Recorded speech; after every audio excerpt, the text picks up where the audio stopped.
Mute it, and I'm going to go ahead and talk.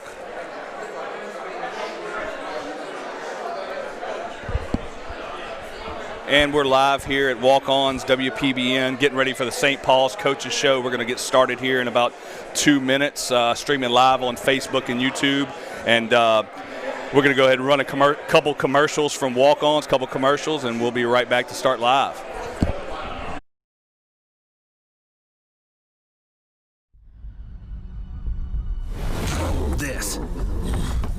This is a walk-on athlete. They push harder and put their heart into the game. This is the passion we're built on. It's why we put our heart into creating game day with a taste of Louisiana.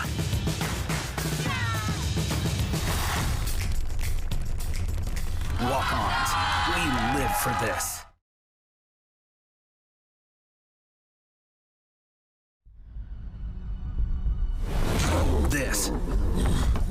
This is a walk-on athlete. They push harder and put their heart into the game. This is the passion we're built on. It's why we put our heart into creating game day with a taste of Louisiana.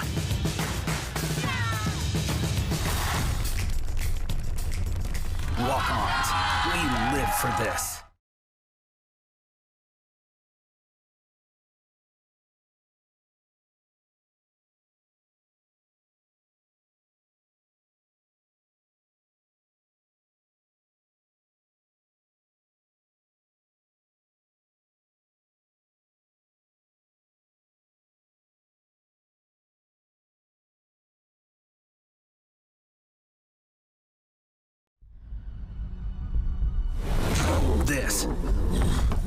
This is a walk-on athlete.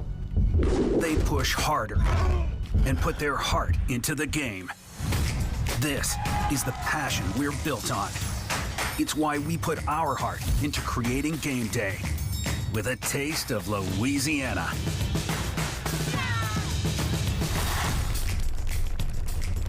Walk-ons, we live for this.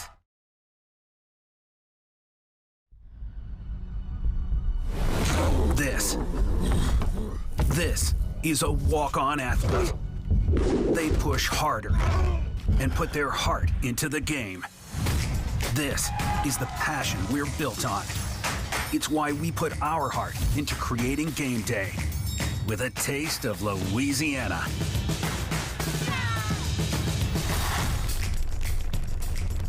Walk-ons, we live for this. We're live. All of them are on? You can turn. Okay.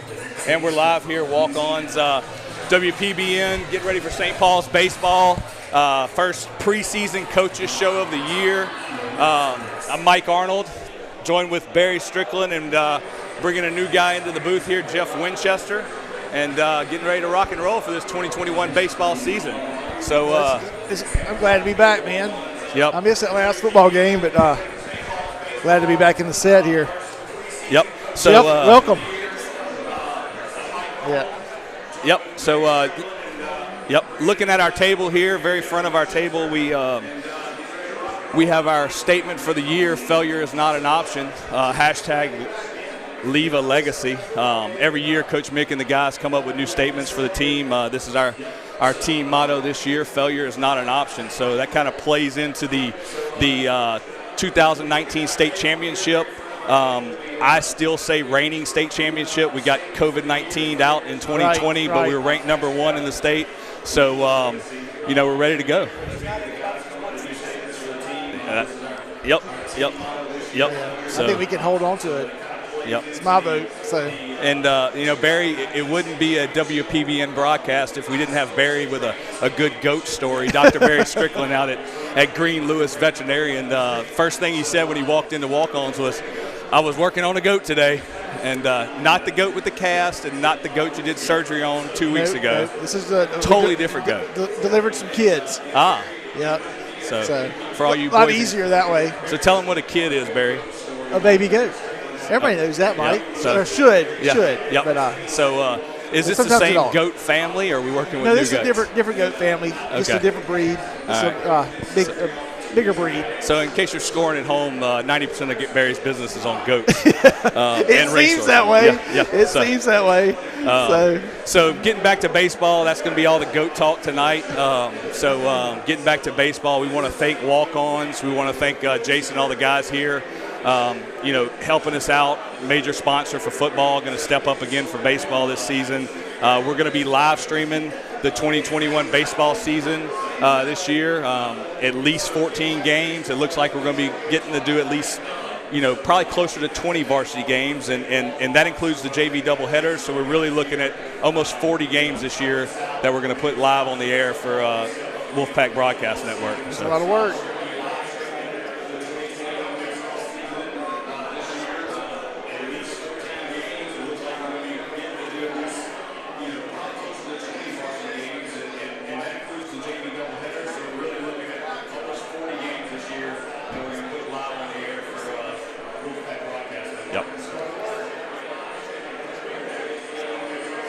Yep. So in the booth, we'll have Barry this season. We'll have Jeff. We'll have a few other guys.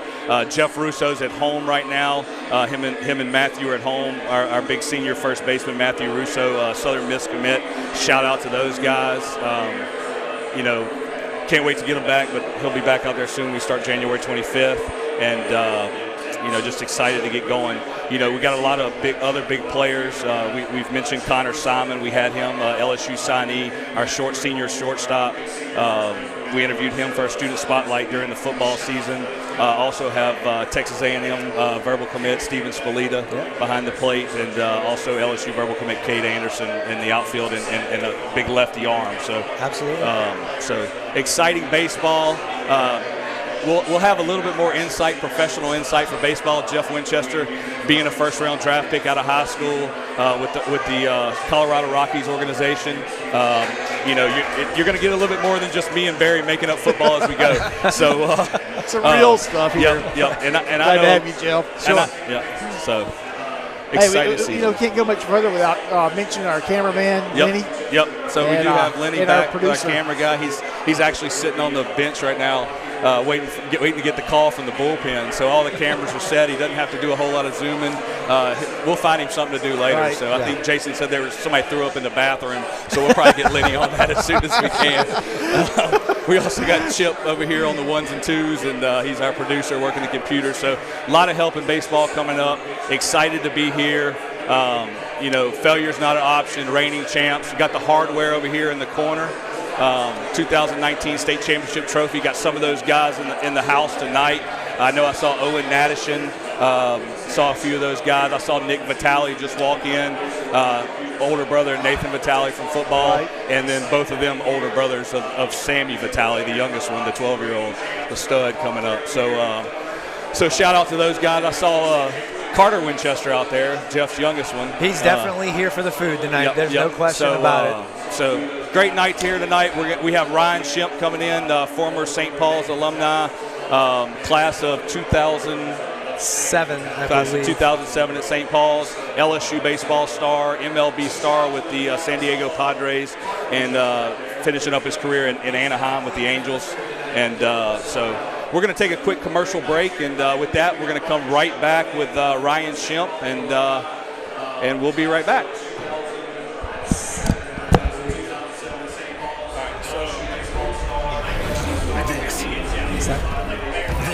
This is a walk-on athlete. They push hard and put their heart into the game.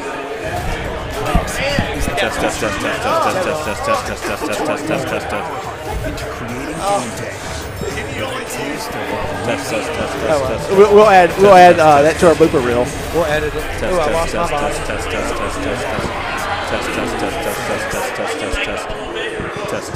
Right here? Okay. Hey, Lenny.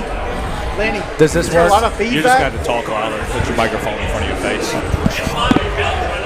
Is this better? Is that? Yeah. Is it loud?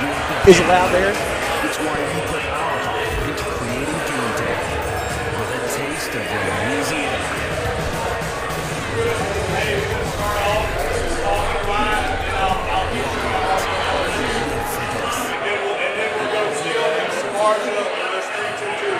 Hey, you know what the next session is? I think it's bringing Ryan in.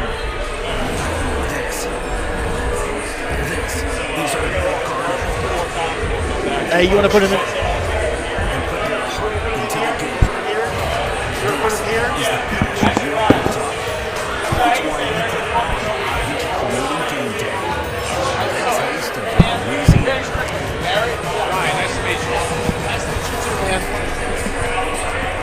This is like seriously loud. Can you hear it? Yeah.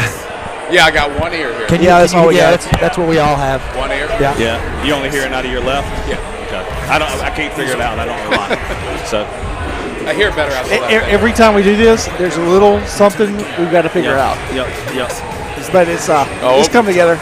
We'll make it work. So, just let me know, Sam. Put it on us first, and then we'll go out there. You want to scoot back a little bit? No, put it on. Good. Yeah. A round table. Yep. We're live right now. Audio. And we're back here, WPBN Wolfpack Broadcast Network, getting ready to kick off the 2021 baseball season. Got our special spotlight guest tonight, Ryan Shemp. He looks a little nervous. Very. So Ryan's a class of 2007. 2006. 2006. 2006. I was wrong. So I apologize. So Jeff's one job was to find out what year you graduated I in. couldn't remember whether it was 6 or 7. I think I just mouthed it to him as well. Yeah. Okay, that's fine. So Ryan Shemp, St. Paul's alum, class of 2006, LSU baseball superstar and MLB star, San Diego Padres. You finished up with Angels, is that correct? Yeah, that was the last team. Okay. So we got Coach Mick. Well, he's not there now. He moved. So we actually have the cameras and the TVs working tonight in the restaurant. We got a little bit of a delay, so we're watching ourselves on a little bit of delay up there. So, Ryan, glad to have you here. You know, first thing, just kind of start off. You know, tell us about your experience at St. Paul's as a school, the brotherhood, all the stuff we hear, all the other student spotlights we go through. Tell us about your experience there. Yeah, I mean, I love St. Paul's. I mean, to this day, I tell people I had a great experience, went to LSU, won a championship, played in the big leagues, but St. Paul's will always hold a special place in my heart. It's just, I mean, going to school with a bunch of your best friends, you don't have to worry about dressing up, impressing anybody, but it's a special bond. Had a great time. Coach Mick and all the coaches made it awesome, too. So I love St. Paul's. Yep. So you went there 8 through 12? Yes. Is that right? Okay. So kind of moving on from St. Paul's, tell us about, you know, going to LSU. That's every kid in South Louisiana's dream, wear that purple and gold. You know, how hard – I've always heard about your work ethic and other guys' work ethic. We got Connor Simon sitting over there. It's LSU commit. You know, he tells us he gets up at 5 a.m. every morning, the amount of stuff he does. Tell these kids out here and all the young guys watching at home the work ethic you have to get there. You're just not born with it. You got to work for it. Yeah, you're right. I mean, I had to work for everything that I had. I mean, it's just something that was inside of me, and the guys that make it that far, it's just something inside that you almost love the work more than the game sometimes. Yep. And I just, no matter if it's in the weight room, hitting ground balls, I just really loved it, and I took pride in my work ethic, and I think that's what got me to the point that I got to. And Ryan, wouldn't you agree, like once you get to a certain level where all the players, for the most part, can do the same things from a physical standpoint, it's the work ethic and the little things like that ultimately start to separate the pack. Those guys who are really going to put the work in, you know, if you got two guys that both are capable of the same thing, that one guy who's constantly in there, constantly working, getting to the ballpark at 12, not showing up 30 minutes before stretch, those are the guys that have a tendency to try to separate themselves from the pack. You know, it's a work ethic is by far, I think, the greatest attribute for guys that get to the big leagues. Can you speak a little bit more on that? Yeah, I agree. I mean, so I was lucky to play for one of my heroes, Mark McGuire. And we would talk all the time. I'd pick his brain. And we came to a point in the conversation where, you know, a lot of people, everybody has, when you get to a certain level in pro ball, everybody has talent. There's only a handful, there's only a couple Mike Trouts, you know. Right. So, and even to that degree, it's the talent can only get you so far.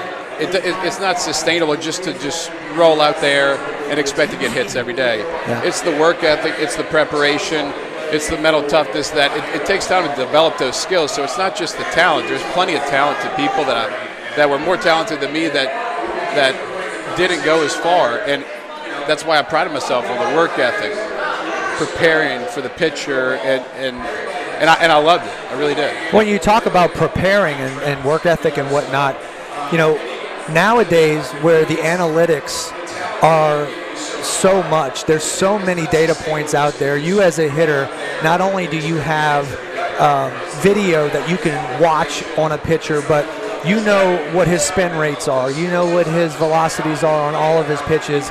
It's almost like there's so much more to know and to work on that it can be overwhelming at times. And those guys that really dive deep down into the details, they're the ones that are preparing themselves the most. And it's not necessarily just the guys that are in the cage all the time. Now, you need that, obviously, but it's those guys that are sitting back, getting in front of the computer, reading the printouts, understanding the analytics of their opponent, that it's almost taken work ethic to an extreme now, because now the work is able to be done more so off the field, out of the cage, but actually in the clubhouse looking at video and reading all the reports. Yeah, I mean, a lot of it is trying to figure out yourself, learning yourself. It's about working smart. You've heard it a million times, it's working smart, but some people don't know what that is either. But it finally made sense to me to where not every day I needed to go hit 300 balls. Some days I only needed 20 balls. I listened to my body, but it finally made sense when the information it can be overwhelming, and I was a big thinker, so sometimes it would fog my brain up and didn't help me. But what I learned is it was better to over-prepare than to not prepare at all, because the pitcher, especially when you get to a certain level, the starting pitchers, they're looking at video and preparing for 5 days. So they're already way ahead of you. So if you're not prepared for him, he's just going to eat you up. I agree with that wholeheartedly. The data could definitely be a double-edged sword. Yeah. Because I know in my personal experience playing whatnot, I always tell a lot of people that I come across that one of my best attributes as a catcher was my biggest downfall as a hitter. I was an overanalyzer. As a catcher, you're training to try to be 2-3 pitches ahead of this hitter. You're trying to set him up for how you want to go after him late in the game, maybe his second, third at bat, whatnot. And that thought process is constantly going on. Whereas as a hitter, you sometimes have to learn how to turn that switch off. And if you don't, you can get paralysis by analysis. Oh, yeah. And, the catch-all to all the data and the analytics and whatnot, sometimes you can really get yourself hung up, because now your brain's thinking, okay, what would he throw me in this count? Or based on my last at-bat, how is he going to throw me this next at-bat? So it can really get you. And we're going to talk about that a little bit later with some clips I got from Ryan's career. So I want to ask him, I want to see how good his memory is. There's certain baseball players you ask them, and they can recall every pitch from when they were, played in the pros down to 9-year-olds. And some of them don't remember any pitch. So we're going to see how good Ryan is. So going down memory lane real quick. We're about to jump over to a clip here, and it's going to be a little bit delayed there, Ryan. So if you want to look on this computer screen, what we're showing now is this was back at LSU against Tulane. This was a game where you had 2 home runs in 1 inning, I believe. Yeah. You and Blake Dean, who's the head coach at UNO now. So just want to kind of talk about that. How was it playing at LSU, the fan experience? Tell us a little bit about that. It's the greatest experience. I would have never gotten to the point that I got to without playing at LSU, because the media, the crowds, I mean, you're not going to get that in pro ball until you get to higher levels, depending on where you play. So that prepared me, and so I mean, there's just some things you'll never forget. LSU. I mean, I was so lucky to fulfill my dream of not only going there but winning a championship. And you have friendships that last a lifetime. Over the past weekend, 20 of us. Just took a trip to Arizona, and I mean, you just don't really have that with many groups. So Barry's a Mississippi State fan. So that's all right. Is there, it's okay. Are there any memories? I don't mind. Are there any memories you can have of whipping Mississippi State's ass? I mean, is there something like you hit a walk-off or something like that? You remember the dude, don't you? The what? The dude. Who's the dude? That's our The field. big That's our stadium. yeah. The dude. Yeah. I love so famous he doesn't even know the name. Yeah, I know, right? Hey, the left field lounge. I appreciate Mississippi State. We had a good time. I think I only played outfield when I was there, and it kind of felt like I was at LSU. Yeah, you probably were getting fed sausage. Smoke rolling. I mean, they were on you, but they'll feed you after the game. They knew your girlfriend's name and her phone number and everything. So they had all those analytics. Yeah. So Ryan, we're going to jump over to your MLB career. Start off with a little defensive play here, a little bare hand action at third base. You remember who laid that bunt down? Was that Colorado? Is that Colorado? Yeah. DJ LeMahieu. Other former Tiger. He's trying to bunt. Yeah. Sacrifice bunt, moving over Blackman. He hits 400, but he wants to bunt. Yeah. So nice bare hand action. You'll catch a replay up here. So just want to do that. Next highlight we got up here is a first pitch fastball off of Zamarja in San Francisco. You went dead center, 95 miles an hour.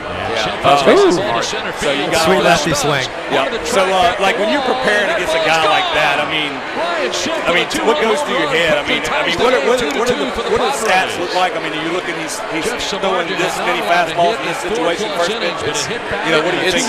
I mean, that's the beautiful part about the game is when you could try to put together a plan and really execute it. Yep. Because Samardzija, he was probably one of my favorites to play against because Buster Posey's catching, so he's very smart too, and he's different every time. I mean, he could throw a 97-mile-an-hour cutter, 97-mile-an-hour sinker.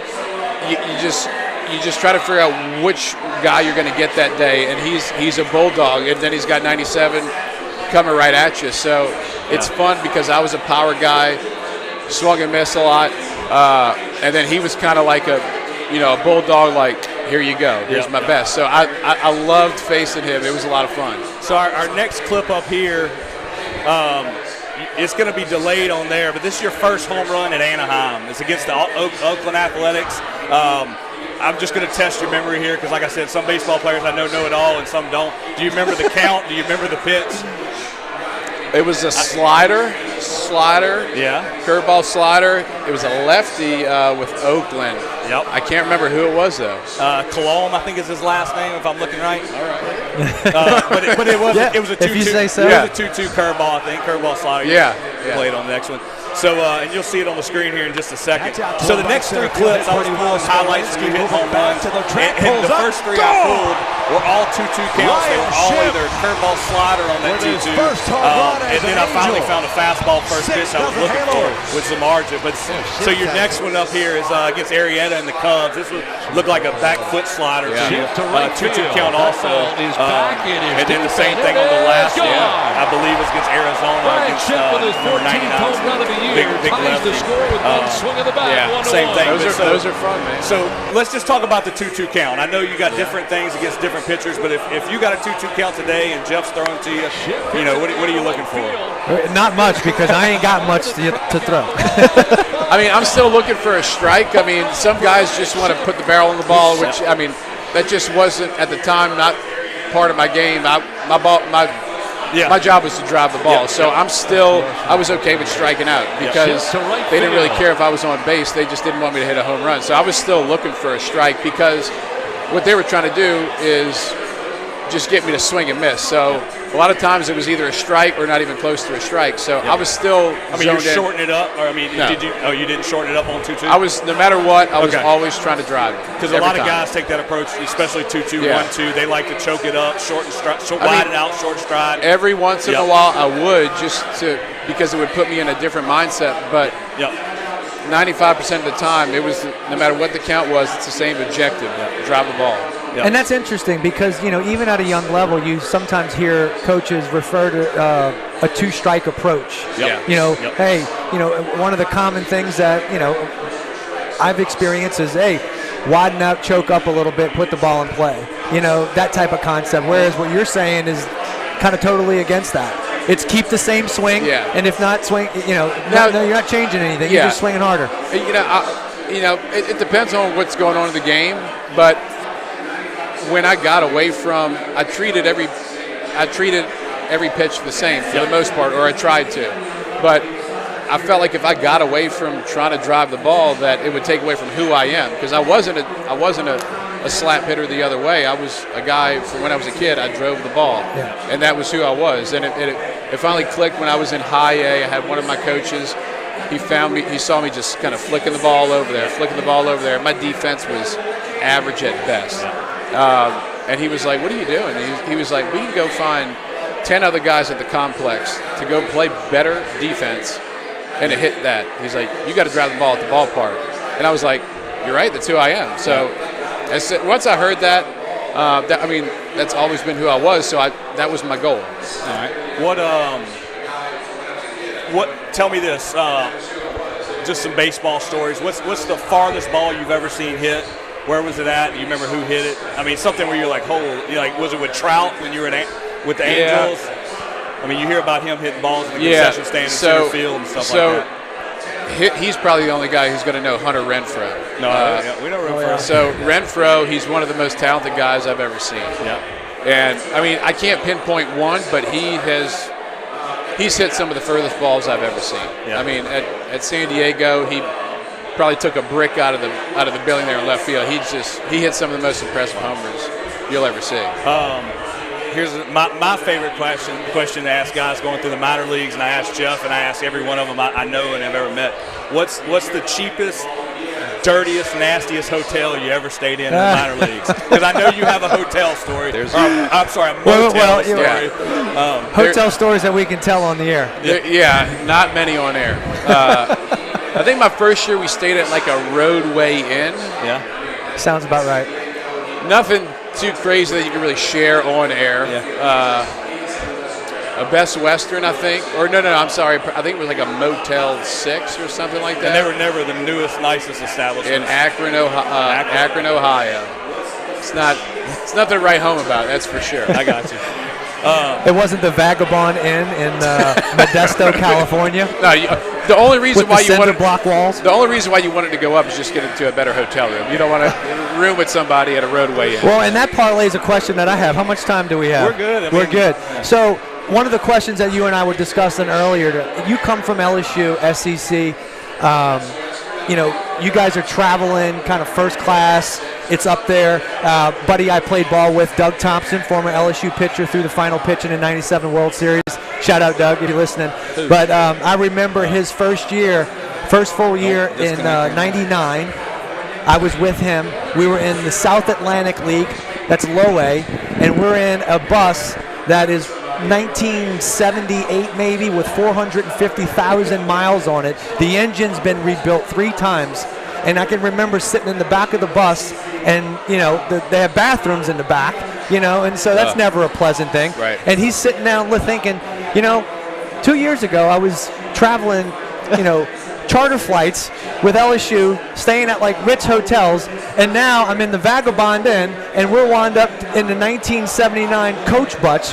You got holes in the seats, and it's like, what am I doing here? Is this really professional baseball? Yeah. So it does change going from one extreme to the other. You're blessed to be at LSU and travel and stay in nice hotels and fly and all that, but then you kind of get a dose of reality when you go to the minor leagues. You go in the hotel room. I remember when I signed with the Blue Jays, I got to the hotel room. I was by myself, and I'm like, did I make the right decision here? Because you're so spoiled. Right. But it's kind of funny how it's almost sad in a way that when you're playing in high or double A and you repeat the level, it's kind of exciting because you can also you have seniority to get your good seat. So it's like I'm repeating a level, but I'm proud because I don't have to sit by the bathroom. That's right. Yeah, and I got my own seat too. Right. I got my own seat. Nobody's sitting with me. No double ups here. Yeah. So Ryan, we're going to go to about a minute commercial break, if that's okay, and I'm going to see if any of the guys have any questions for you that they want to ask, maybe a short Q&A, and then we'll wrap it up. I'll let you tell everybody, before we go to commercial break, tell everybody what you're doing now. I know you have a mortgage business and a lending business. Tell everybody about where they can find you. Just tell them a little bit about what you're doing. Yeah, I wish it was my mortgage business. I wish I owned it. But I'm a mortgage lender at Angel Oak Home Loans right across the street.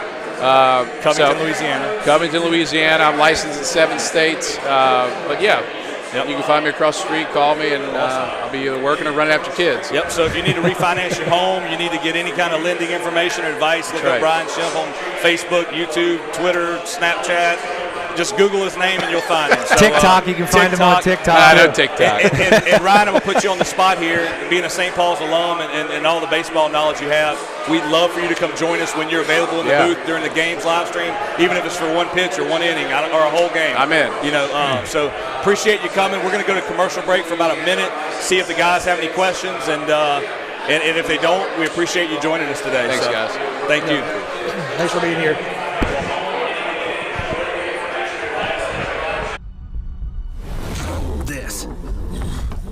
This is a walk-on athlete. They push harder and put their heart into the game. This is the passion we're built on. It's why we put our heart into creating game day with a taste of Louisiana.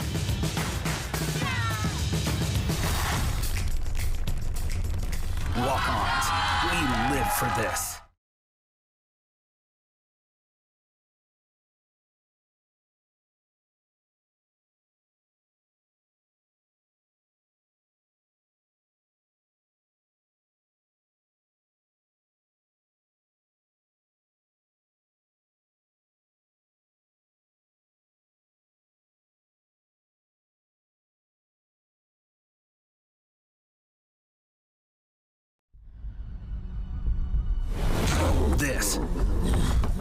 This is a walk-on athlete. They push harder and put their heart into the game. This is the passion we're built on. It's why we put our heart into creating game day with a taste of Louisiana.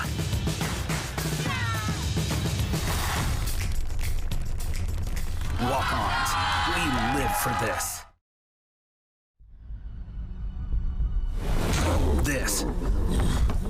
This is a walk-on athlete. They push harder and put their heart into the game. This is the passion we're built on. It's why we put our heart into creating game day with a taste of Louisiana.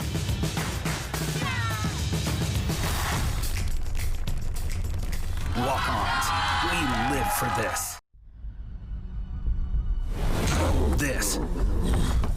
This is a walk-on athlete. They push harder and put their heart into the game. This is the passion we're built on. It's why we put our heart into creating game day with a taste of Louisiana.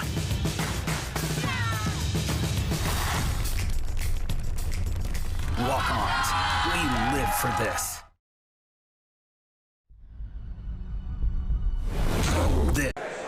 As my mic on, I said Blue Jays. I said Blue Jays. What round was it? Third. Fifth. Fifth. I would have liked my mic's third. It was up there. Yeah, it's coming back with the red. So we're having a little streaming issue. I'm trying to help Chip with it. You're good. There we go.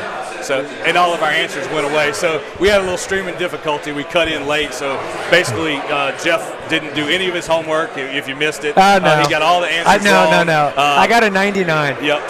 So we were talking about Ryan being drafted by the Blue Jays. Jeff thought it was the Padres. Right. We asked how many years Ryan let's go played back. at LSU. Let's have some more technical difficulties right now. Jeff said Ryan got redshirted by LSU and then played 5 more years after that. That's right. Yeah. No, but to clear it up, we were talking about earlier, Ryan, your 2 home runs against Tulane. What's the craziest baseball game you played in LSU? Did you have any of those like 15 inning games? Super regional, anything like that? Yeah, we've had a few. Nothing too crazy. We had some long ones against. Surprisingly, like some of the best and longest were like UNO and Tulane back in 08 and 09. That was when Louisiana was strong. Yeah. We had some battles there. Super regionals. We had some battles there with Irvine. Really good. Ton. A lot of good memories. It's hard to narrow one down, Yep. And I hate to interrupt you, Ryan. I was Brent Poche with Top Velocity and Dr. Pat McNeil. It's a little bit delayed, so they hear us walking out, but they're one of our sponsors for baseball. Do you know Brent? Have you ever met Brent? I don't know. He went to St. Paul's, graduated in '95, I believe. Drafted also. Went to Delgado and then somewhere else, but he's one of our sponsors. So all right, cool. That's him with the sweater vest and the goatee. Oh, So, yeah. he's got a company called Top Velocity, weight training, baseball focus, stuff like that. So appreciate Top Velocity. They're one of our first sponsors besides Walk On to sign up tonight. And so Ryan, I appreciate your time. If you got one more thing to say to the kids watching at home. No, man, just thank you for having me. I love St. Paul's, so really take advantage of your time at St. Paul's. It goes by fast. Yep. It really does. It's an experience of a lifetime, and soak it in as much as you can. Really. So our boys are freshmen and Barry's a sophomore, so still got 4 years. So there you go. Enjoy it. So thank you, Ryan. And Thank with you, that, guys, we'll be right back with a commercial from our sponsor, Walk-Ons, tonight for the Walk-Ons Coaches Show. Thanks, Ryan. And, appreciate it. And we'll be right back.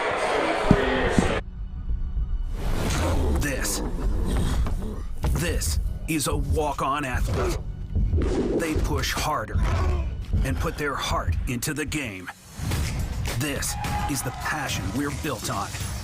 It's why we put our heart into creating game day with a taste of Louisiana.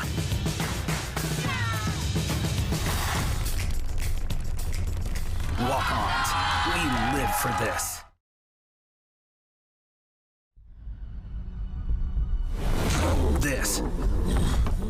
This is a walk-on athlete.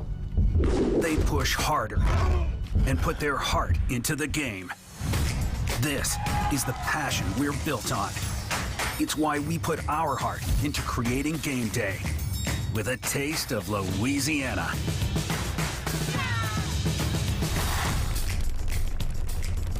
Walk-ons, we live for this.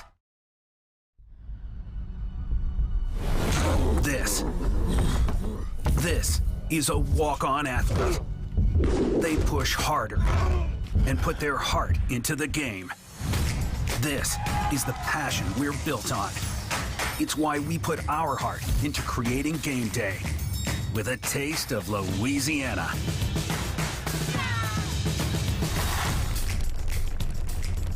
Walk-ons, we live for this.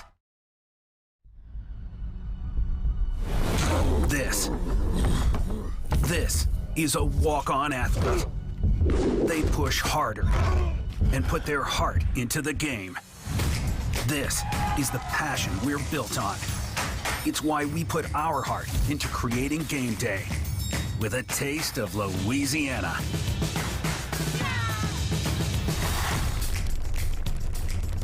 Walk-ons, we live for this.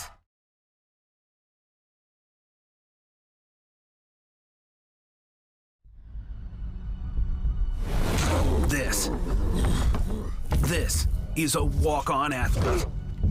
They push harder and put their heart into the game. This is the passion we're built on. It's why we put our heart into creating game day with a taste of Louisiana.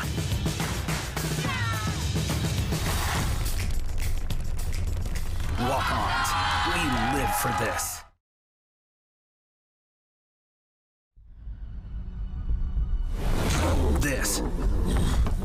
This is a walk-on athlete. They push harder and put their heart into the game. This is the passion we're built on. It's why we put our heart into creating game day with a taste of Louisiana.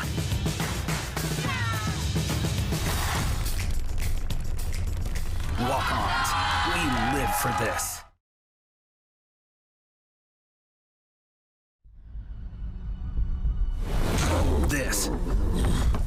This is a walk-on athlete. They push harder and put their heart into the game. This is the passion we're built on. It's why we put our heart into creating game day with a taste of Louisiana.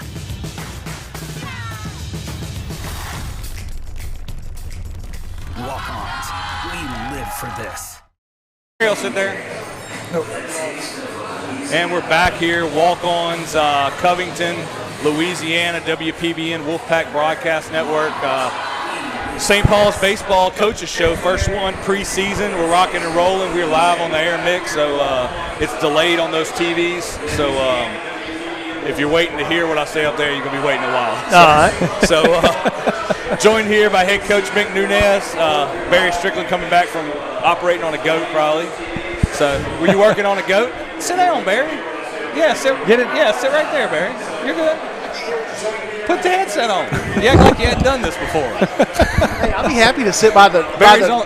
Hey, I'll be happy to sit by the trophy. Yeah, I thought I was the new guy. I did something. Yeah. Barry acts like he hadn't done this before. Hey. Yeah. So, look at Coach you. Mick, how are you? Doing well. Thank y'all for having us. Yeah. So excited about this season, Coach. Y'all's team's slogan, failure is not an option.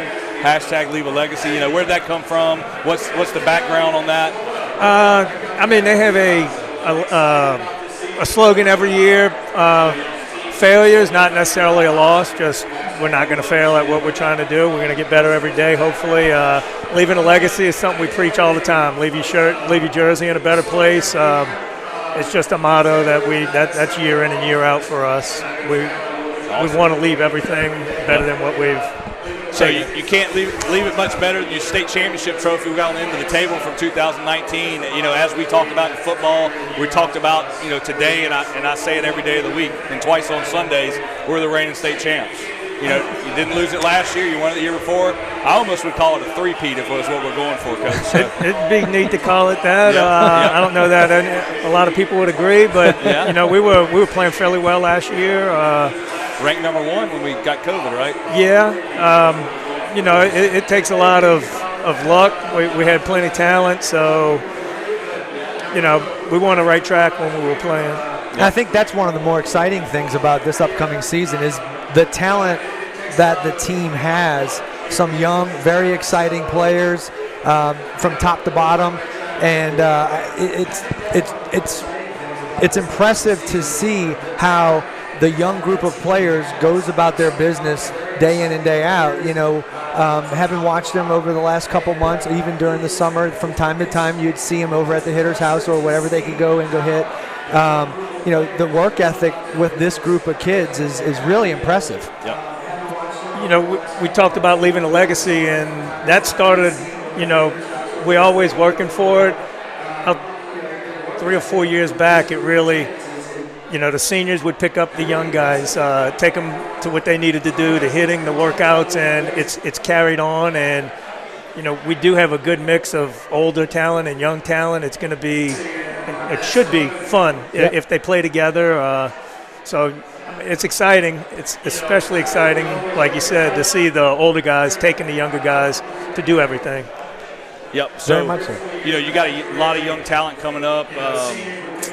Coach Spencer, Coach Moore in the 8th grade, they do a good job with those guys.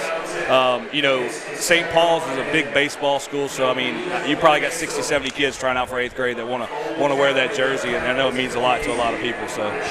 That's the worst time of the year. There's 2 bad times when we make cuts and when the season's over. Yeah. And win or lose when it's over, you don't want it to end, and the cuts are just it's heartbreaking for me. I'm the bad guy for a while, but I have a great staff, and it starts at the bottom with Coach Moore and Coach Spencer. They really set the tone for what we expect as they move up through the program. Coach Hawthorne, Coach Moore, Brian Moore with the sub-varsity, and then moving up, you got varsity. You got Coach Gibby, of course. I see Gibby right out here. Looked like he was eating a hickory burger earlier or something. So Coach Gibby's here. Coach Sloa Ramus, Todd Cole. Todd sitting on the end of the table over there. I think he ate 2 old hickory burgers. You got Coach Brad Farizo and, of course, yourself, Coach Mick Nunez here joined with us on the coaches show here at Walk-Ons. A lot of talent. We talked about it earlier. A lot of eyes on your program.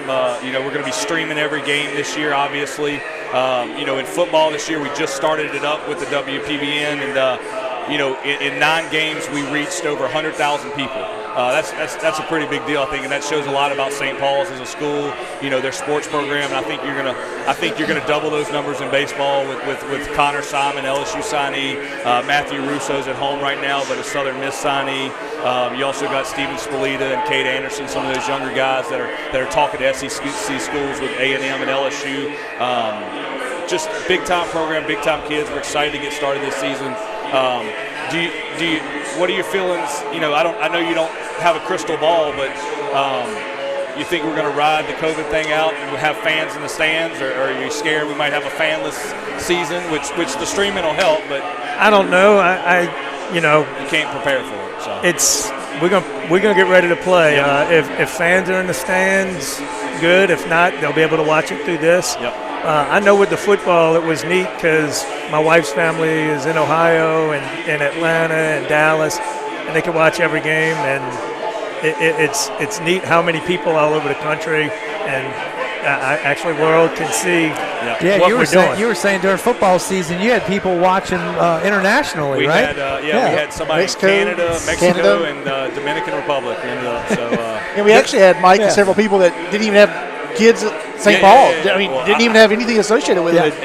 Emailed us and told us they appreciated it. And, people all over watching, and I expect it to be even more with baseball with some of the guys we have on the team, and I think the North Shore, Covington, Mandeville, Madisonville area, I think it's a baseball town. I mean, you can't throw a rock without hitting somebody that got drafted in the pros, or has a travel organization, there's tens of thousands of kids in the North Shore that play travel ball and they grow up in one of those things. Some of them out there, the younger guys.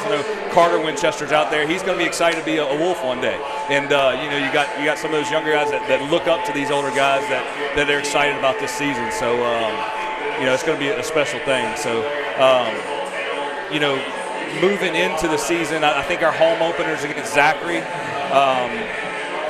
I think it is. Yeah, I think so. I might be wrong. That's your old stomping grounds. Yeah. So you got those guys coming in. I know we're going on the road for a tournament in Mobile. Mobile, yeah. Yep. 2 games in Mobile. And we plan on streaming 2 of those games that Sunday. I think it's from Hank Aaron Stadium. Is that right?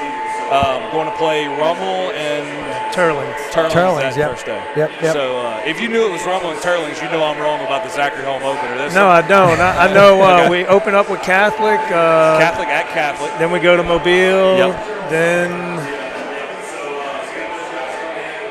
Curtis, but that's away. Yep. We might have a tournament at home first with Dutchtown, Destrehan. I think you're right. And Santa Mont. Yep. Yeah. So do you know the Dutchtown mascot?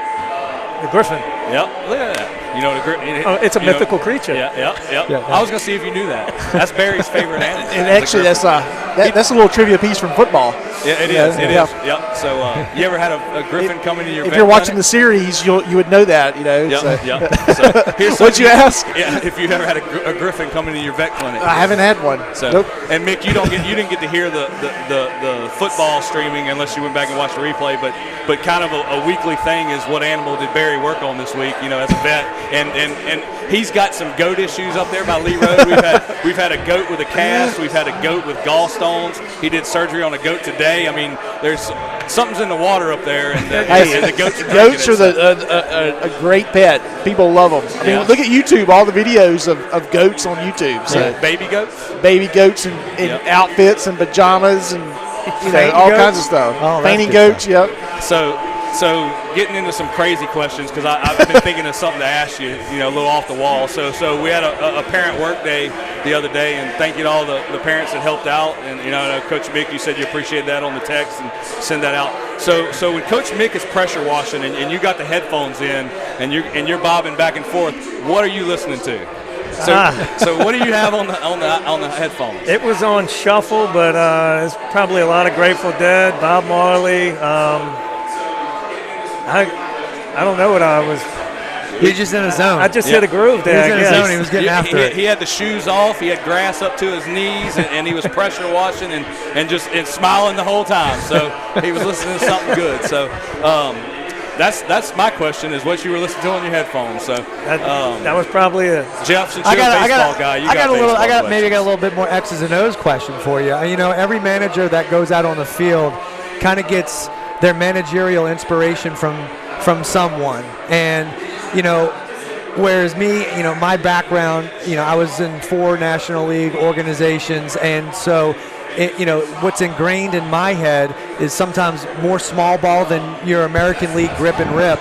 You know, do you favor one philosophy over another? Or I get every situation changes, every situation's different, but is there a bias to a little bit more small ball versus a little bit more grip and rip?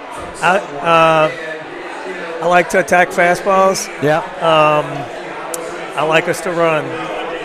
You know, I think bunting's important. We have to know how to do it. We do it when we need to. When you need to. But we are a go get the fastball. Yep. And when you can take a base, take it. And play solid defense. I've been blessed. We've had good pitching here lately, so.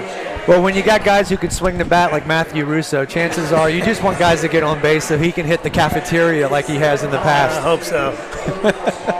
No doubt. So what's the farthest ball you've ever seen hit at Heat Field?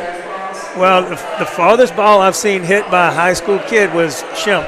Okay. But it was at Covington High. Oh. And he hit it. It might have hit their football field house. Like, it was dead center, and it was a bomb. Wow. And I remember looking at it, and I think he got hit the next 3 at-bats. Yeah. But I was fine with it. I was like, whoa. Yeah. So what's it like to coach a guy like that? I mean, you've coached a few pro guys. You know, what's that like? I heard y'all talking about work ethic. Yeah. That was him. He showed up, and he just worked and worked and worked. And I can't really say that he ever – he was with another good group of kids, so it was fun to go out and work with them. Yeah. I'm blessed here that we've had fun groups to work with, and when you get a kid like that every once in a while with that much talent, it just makes it that much more fun. You know what he said that I appreciate earlier is, you know, sometimes, you know, a work ethic is driven by working smarter, not necessarily harder.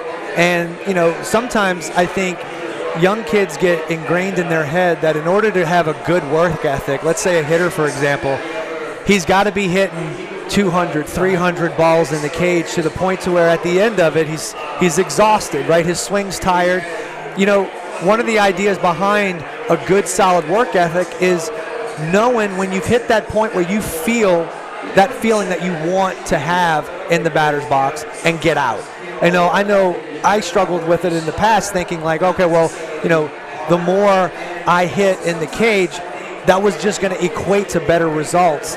And I think sometimes there's a misconception with that, where guys always think, you know, if this amount is good, then more is better. When in reality, sometimes less is actually more. I think hitting so much confidence that if you're swinging it good in the cage, get you 15, 20, and if it's good, don't mess with it. Get out. You're going to have that positive mindset when you get in the box. And trust me, there were times where I felt like I hit myself into a slump more often than not, right? Our kids love going, I'm like, hey, that's enough. You're good. You're good. Right. Get a good feeling, get on out of it. That's kind of, you know, I think the reality of it. You know, it's definitely one of those things where, you know, if a young kid doesn't understand that concept, you know, with baseball and the training of baseball being so year-round, the more opportunities that you present yourself to go out there and just wear your body down on a daily basis because you think more is better, then, you know, truth is you hit that burnout point really a lot sooner than maybe you wouldn't if you just played it in doses, you know, and did it a little bit more smarter. And I appreciated what Ryan said earlier. So, Coach, we got Matthew Russo on the phone. He had to miss tonight. Matthew Russo, live from home on the phone. Matthew, is there anything you want to ask Coach Mick? On a scale of 1 to 10, how excited are you for this season? That's hard to hear. On a scale of 1 to 10, what, Matthew? How excited is for this season? On a scale of 1 to 10, Matthew wants to know how excited you are for the season. Probably a 10, 11. I'm itching to go. You know, we got cut short last year. I had fun this summer. We didn't play a game I had a blast practicing with the older group and the younger group for a month or whatever it was. I want to see what they can do. I'm super excited. I think we have good seniors, good leadership. It's a couple of lucky breaks here and there. We could be special. So Matthew got cut off on the phone, but being excited for the season. I know I've seen Matthew hit a couple tanks before. He hit one last year. Looked like it almost hit the cafeteria. It was the cafeteria, yeah. So I know you've seen some moonshots from that guy. Exciting player to watch, right? Oh yeah. So. I don't throw bat in practice much anymore, but when I do, usually my feelings get a little. I mean, I'm excited for them, but it'll hurt your feelings with the guys swinging the bat right now. Yeah. Walk off the field with a little bruised ego there. So that's why we have Coach Brad. He shuts them down. There you go. So, and pitchers are the worst. Pitchers pitching batting practice are the worst for hitters because they just have it in them to want to get you out. Right. It's like, can I just get a four-seam fastball? And they're up there throwing sinkers and sliders, and it's like, I'm trying to work on something. So can you funny. stop trying to get me out, please? Yeah. The 2019 team, when he would throw, it was funny because they could swing it pretty good, and he would get up there, like I'd throw, Coach Gibby would throw, and then he'd get up and it'd be strikeout, hit this. So, Coach, anything else about the season coming up you're looking forward to? I know we got the new lights out of the stadium, new LED lights from last year. Got streaming all the home games. We're excited about that. There are still opportunities available, advertising opportunities through the St. Paul's Baseball Streaming Network. I know got a lot of people jump on board. We got our first one from Walk-Ons today, and our second one from Top Velocity about 10 minutes ago. So still got a few spots there. But anything else you're excited about this season? I mean, I really, if the situation stays the way it is, the streaming, I think, is going to be so big for people that don't feel safe going to the park. Right. I think this is going to be one of the nicest things that, elderly people can watch the games that would normally be there under normal circumstances. So. Barry, you got any questions for Coach? I'm good. The streaming on like you said, the older people, the locals in the area that don't have that have known St. Paul baseball or football or any sport forever, that was their pastime. And now they're still able to get that done and be able to see it. So it's going to be a good thing. And we're going to stream some practices, some inter-squad. We're going to try to be involved as we can. There's going to be more coaches show if Coach Mick, let us do more. We'll do as much as we can, and we're happy to do it. So one thing, you got to say something bad about Mississippi State before you leave. Barry's a Mississippi State fan. So man, I wish I could. I went up there. I took to the team camp one year, and it was so much fun. When we got back from that is when we started to turn the page and where the seniors took charge. It was really something good for us. See, I only mess with Barry because I love him, but I can't say anything bad about Stark Vegas. I just, if I could, I wouldn't even talk about it. So I like it so much. Right. I have to bring it up every broadcast. I still have a state hat, and I lost my state T-shirt on a cruise. Oh man! Barry will have one tomorrow. So Coach Mick, I appreciate it. Thank you. Thank you, Coach. Appreciate it. Good luck this season. Good luck, buddy. Excited to get going, and thank everybody for joining us. WPBN Coaches Show, Wolfpack Broadcast Network, live here at Walk-Ons in Covington. And after this commercial break, we'll be right back. This is a walk-on athlete. They push harder and put their heart into the game. This is the passion we're built on. It's why we put our heart into creating game day with a taste of Louisiana.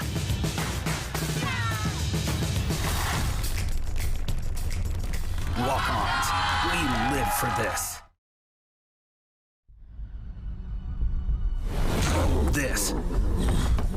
This is a walk-on athlete.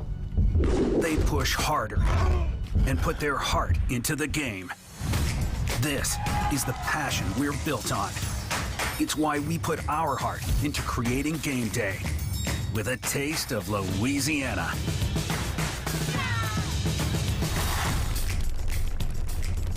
Walk-ons, we live for this. This is a walk-on athlete. They push harder and put their heart into the game. This is the passion we're built on. It's why we put our heart into creating game day with a taste of Louisiana.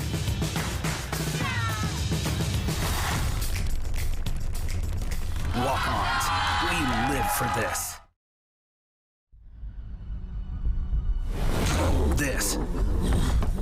This is a walk-on athlete.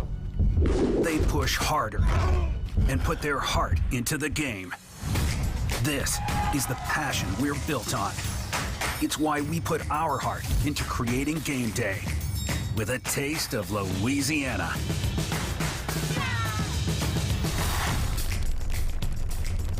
Walk-ons, we live for this. This is a walk-on athlete. They push harder and put their heart into the game. This is the passion we're built on. It's why we put our heart into creating game day with a taste of Louisiana.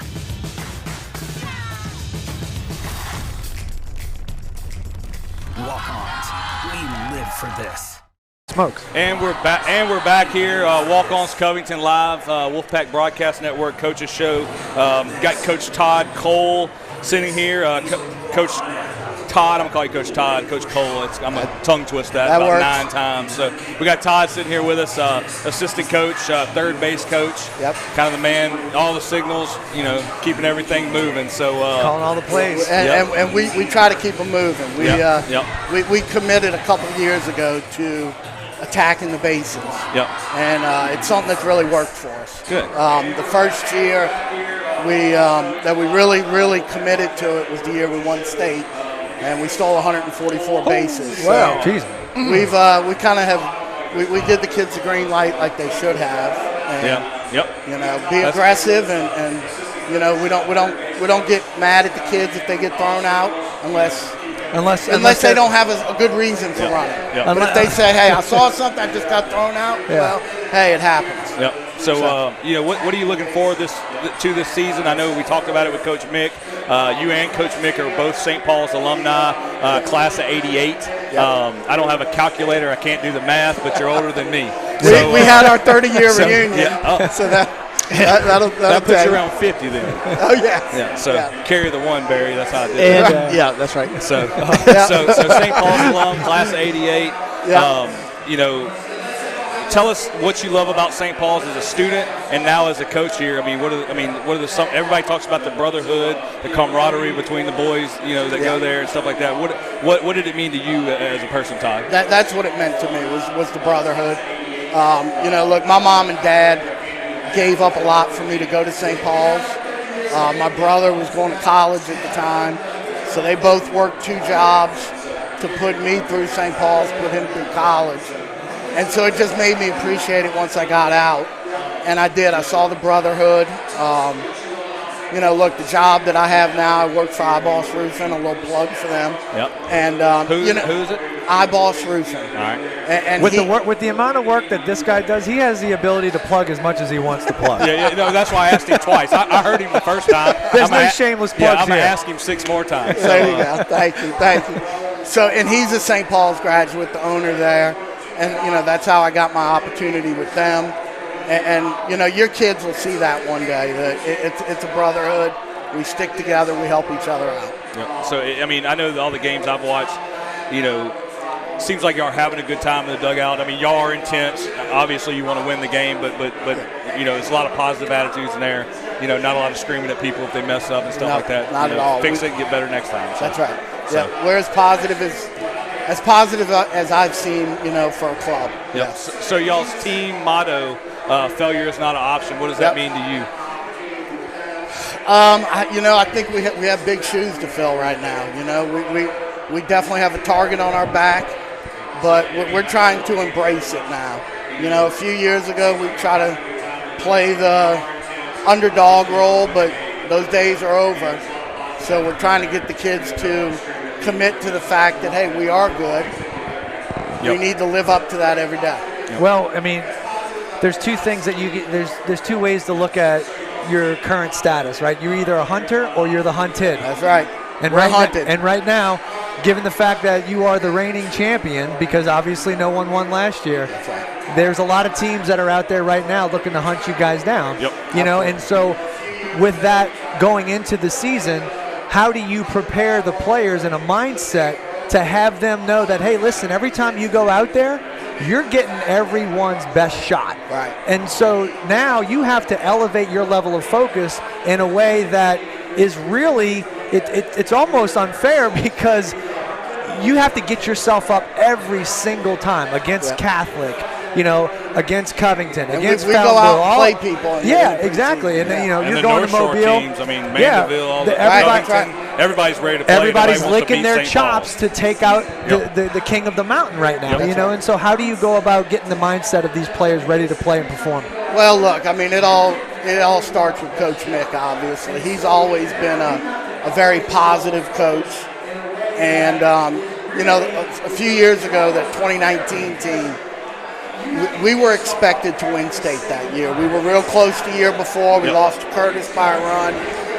So we went in that next year with, hey, let's take the attitude that we are the hunted, and let's teach these kids how to play under pressure every day. Let's not, you know, let's not bury the fact that we're really good. Let's tell them how good they are. Sure. And let's see if we can handle success. And I think we've done a good job at it. How long have you been coaching with Mick? 12 years. 12 years. I've been with varsity for 10. What's the farthest ball you've ever hit seen at Heat? Oh. Who hit it? Well, in practice, Owen Nadishin. Yeah. Owen used to hit some To the bombs. cafeteria? Yes. Bombs. Yeah. Bombs. Yeah. Yeah. Owen's here actually somewhere. I saw him earlier on the 2019 team. Yeah. I did see him walking around. He's playing offensive line at Indiana Wesleyan. That's right. And a guest broadcaster for WPBN. Yep. So we're having little internet issues here at Walk-Ons. They're trying to fix that, so we're kind of lagging there. So Owen hit some bombs in practice. Santa Monica hit some pretty long balls back in the day. Ryan Shemp, Kyle Shemp, now Matthew Russo. Yep. Barry, you got any questions for Todd? Well, I mean, just this group of kids that you have right now. I mean, the legacy that we have at St. Paul's is there's a lot of good players that have come through there. How does this team kind of compare to that? Oh, man, this team, we got a good group right now. It started probably 5 years ago where it just started clicking, where the kids bought into the fact that the program is bigger than anything else. And you know, I think that's something that you would see at a Zachary, at a Jesuit, at a Catholic, that the program was always big.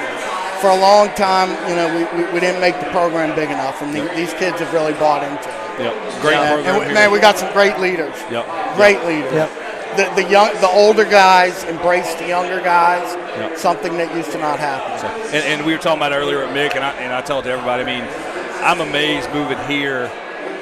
You know how many people are involved with baseball on such a high level around Mandeville and Covington. I mean, from Jack Crescent with the Knights to Jeff being a first-round draft pick. I was joking earlier, you can't throw a rock and not hit somebody that played at a high level. I mean, it's crazy. And so, I mean, you know, this is a baseball town. I agree with that. A lot of great players at St. Paul's, great program, a lot of eyes on the program. You know, try to mix it up here. You know, you being a third base coach, you know, there's a lot of stuff happening at third base. You know, I've never done it on your level, but I know I used to mess up doing it all the time. What's the biggest bonehead mistake you've ever made? You took the question I was waiting to ask. Did you give a squeeze signal when you meant to give a take? Did you send him when you knew he was about to get thrown out? I did it last year. And look, we're aggressive. And Coach Mick has full confidence in me. So he's like, because he knows you're going to make a mistake if you're out there long enough.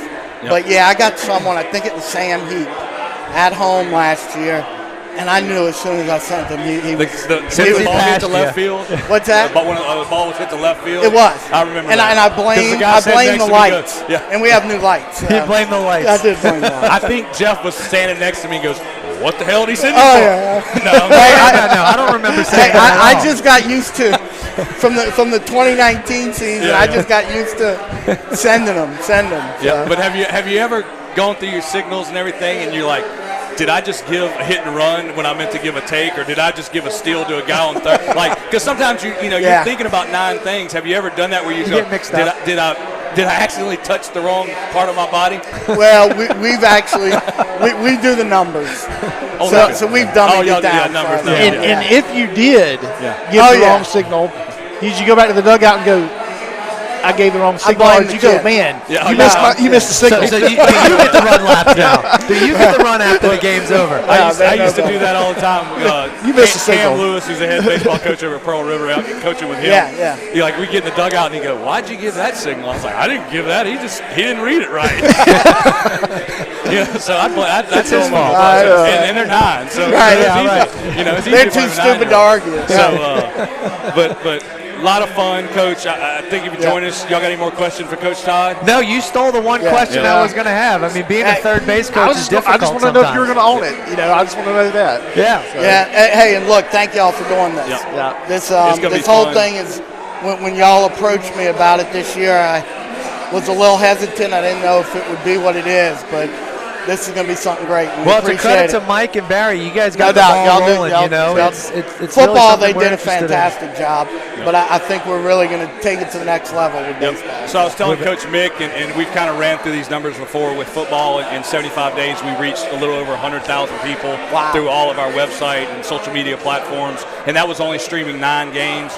We're planning on guaranteeing 14 varsity doubleheaders with JV, so that's 28. We're going to try to do some road games. Okay. We're going to do 30, 35 games this year, and we feel that we'll double that 100,000 number. I that's think impressive. It's fun. It's easy when you got great teams to do it for. We had a blast doing it for football. We started off on fire. First 3 games were all comeback wins against Slidell. We were hoarse at the end of it. It's crazy. After the second or third game, we're like, man, if it's like this every time, this is gonna be awesome. It's easy. You know what's really good about it is you hear this conversation come up a lot. Some people get turned off on professional sports because they say that there's a lack of pride from the players when they're watching. Yep. That's why guys like college. Yep. They like college football. They like college baseball. There's a sense of pride, right? Yep. Well, there's nothing but pride that you're playing for at the high school level now. Playing for your school. High school sports is some of the best times of your life ever. And to be able to almost kind of revisit those times or live vicariously through these guys that are playing under the lights, man, it's so fun to watch. And now you can't miss a game, really. I mean, you can't make it for whatever reason. It's right there on your phone. Right there, and you get to watch kids go out there and play for that sense of pride for their school, and to me, that's what it's all about. Yep. That's the purity of the game, and we have that opportunity. And when you got a great group of kids who have great talent, great leadership across the board, it just makes the whole experience that much better. Yeah, right. and you see these young kids. I talked about it earlier. Jeff's youngest one, Carter Winchester, will be at St. Paul's one day. Barry's youngest one, Harris Strickland's a big-time soccer player. Okay. He'll be at St. Paul's. He's at the right school. Yeah. So I mean, the kids wear the gear. They look up to these guys like Connor Simon, Steven Spalita, Matthew Russo, Ryan Shemp that played at St. Paul's. Kate Anderson. You had Tanner Rainey, that was St. Paul's alum in the World Series a couple of years ago for the Nationals. So they can't wait to go there and play there and be a part of that. So it's a blast. But Todd, I appreciate it. Anything else you want to add to it? No, that's it. Thank y'all for doing this. So Barry, you got any more questions? Oh, good, man. All right. Before we wrap up with you, it's a tradition. You got to say something bad about Mississippi State. Because Barry's a Mississippi State fan. We're going to get some hate mail from Mississippi State fans. So right love now. Mississippi State. Just got to bust your Perry Greg shot, Thompson, so. if you're listening, I man, hate those sorry. cowbells. That's all I know. I agree. No more cowbells. Graham Wilson's mom at the St. Paul's game was sitting right there, and she'd ring that cowbell. Barry would never faze him. Yeah, I could think right through it. Yeah. Mike was like, I can't You don't think. even hear I it. can't think. Yeah. Like the seatbelt, right? And Right, exactly. Right. So I've been to Starkville once. it's an awesome place. I love It Mississippi is, State. but boy, And all you my Mississippi- ears were ringing when I came home. And all you Mississippi State fans out there, I really do like Mississippi State. Yeah, we have a good Yeah, relationship. yeah. If I don't like you, we don't talk about you. And Chip's an Alabama fan, and we don't say nothing about Alabama. So We got nothing for you. Sorry, buddy. So Todd, I appreciate it, Yeah, man. thanks, Thank you for your guys. time. No, All right, thank Coach, y'all. good luck to you this season. Thank you. Go to commercial break. Before you leave, we got a Tuscan chicken sandwich over here from Walk-Ons and the Old Hickory Beautiful. Burger. What's your favorite thing at Walk-Ons? God, Probably the burger. the burger. Yeah, it's good. I saw you eat a couple over there. I heard you call me out. Thank you. Yeah. So You were trying to fly under the radar, but it didn't work. I was We watching. see everything. So- Pick on the big guy. Right? So Todd Cole, if anybody gets thrown out at home plate this year, you know who to That's blame me. it on. That's right, third base so coach. Thank you, Todd. And I'm sorry. Yeah. Sorry in advance. Sorry Yeah, in advance. yeah. Yeah. So we'll be right back after this commercial break. Walk-Ons Covington, St. Paul's, Wolfpack Broadcast Network Coaches Show.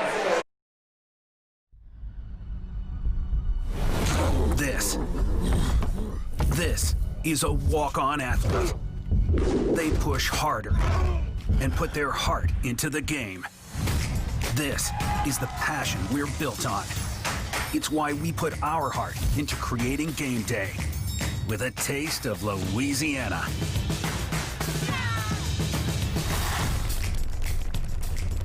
Walk-ons, we live for this.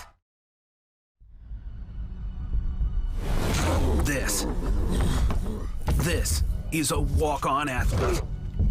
They push harder and put their heart into the game. This is the passion we're built on. It's why we put our heart into creating game day with a taste of Louisiana.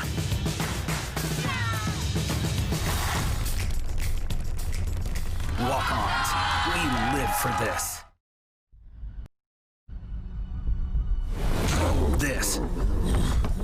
This is a walk-on athlete.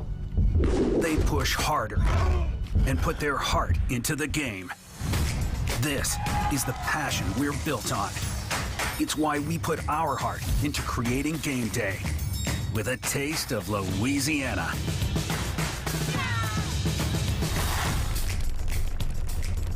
Walk-ons, we live for this.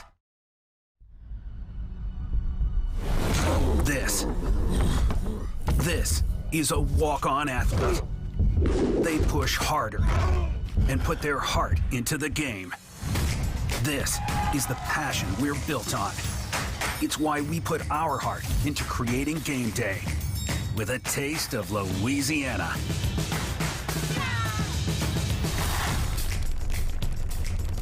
Walk-ons, we live for this.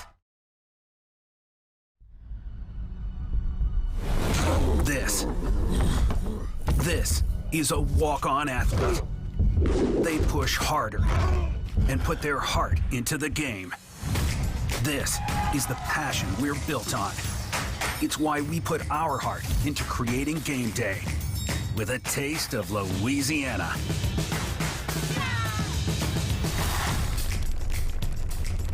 Walk-ons, we live for this.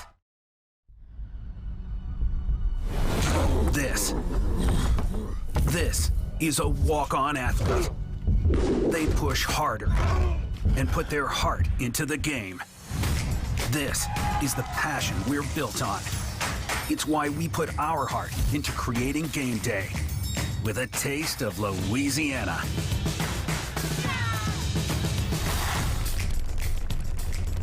Walk-ons, we live for this.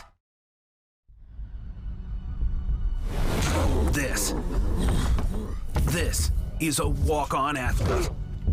They push harder and put their heart into the game. This is the passion we're built on. It's why we put our heart into creating game day with a taste of Louisiana.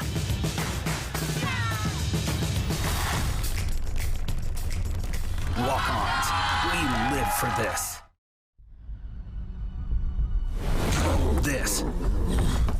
This is a walk-on athlete. They push harder and put their heart into the game. This is the passion we're built on. It's why we put our heart into creating game day with a taste of Louisiana.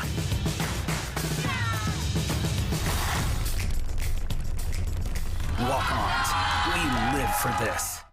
Figure that out, man. And we're live back here, kind of flipping up the headsets. That's the thing you got to learn, Jeff, that we just go live, and I don't tell anybody until I start talking. Right. So we noticed that. I was about to stuff my face with that big old burger right there. We're 100 days into this, and so we're learning every day. So had to flip the microphones. The headset, man, my left ear was just about to explode. Yep. So Connor, we got Connor Simon on. We're delayed to there, so focus on what we're doing. If you try to wait for that, you'll be so far behind you won't even know what to do. So Connor Simon joining us here at the Coaches Show today. We talked to Connor during the football season as our student spotlight during the football game. Connor is a senior at St. Paul's, shortstop. Pitcher, what are you up, 92? Is that what Yes, sir. Hitting 92 on the radar.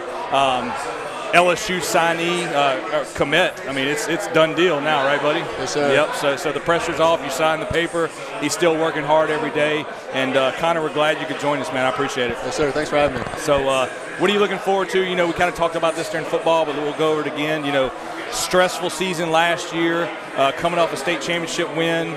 Y'all get cut short because of COVID-19, which is a bummer, I'm sure. I mean, that was tough, and now you're getting ready for your senior season. What's going through your head? Yeah, so, I mean, every year we're always excited to start right back up.